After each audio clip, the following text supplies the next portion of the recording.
Ross, one story you've been following in the past few days is why Crown Sydney gaming operations have not yet opened. This is despite the regulator earlier this year saying it should be open in October. Anything more on this? Okay, yes, so there is today. So yesterday we brought you a response from the Independent Liquor and Gaming Authority, which effectively said it's actually complex and it's difficult and they're watching. And as I indicated at that time, I think they're watching the Perth Royal Commission, WA Royal Commission, to see if anything more comes out from that. So today, however, we've got a statement from Crown, which is a pretty sort of understandable statement. It continues to consult with ILGA on a path to suitability to give effect to the restricted gaming licence. As a part of this process, Crown's developed a comprehensive remediation plan. So I guess what else could they really say? We think we've made good progress in implementing the reforms outlined in our remediation plan and continue to work constructively with the independent monitor. Ultimately, timing's a matter for ILGA, and we're not in the position today to provide any definitive time frame for opening. In other words, they don't know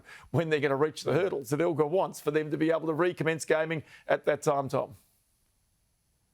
Sounds like it could be a little while off. Ross, just finally, a twist in the tale of Tesla. Its founder, Elon Musk, dropped $50 billion worth of wealth in just 2 days after he promised to sell down his investment in the company over a Twitter poll. What's happened here? All right, so in this case, if that's not bad enough, so it's been one of the biggest falls in wealth of any person in history.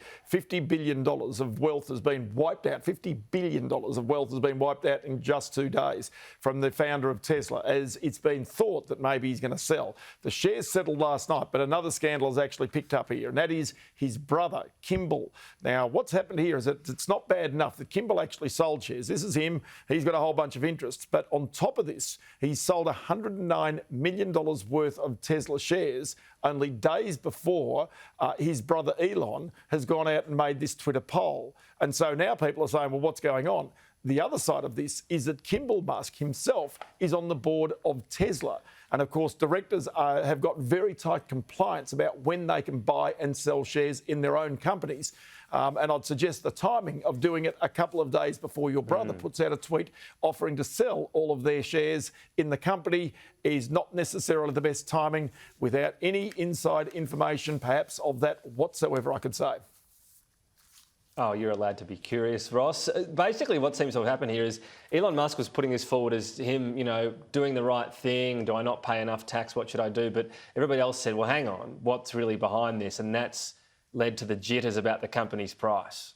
That's exactly right. And remember, this is a company that's worth more than $1 trillion, $1,000 billion, which is more than the value of Toyota, of Ford, and of GM, General Motors combined. And I think maybe this is also a part of the whole situation. But it's, as you say, it's also Elon Musk saying he's got some debts, needs to pay some debts, and maybe that's one way of being able to work it out. But it did tank the share price, there's no doubt about that. Ross bringing us all up to date on the world of finance. Thank you, Ross Greenwood there.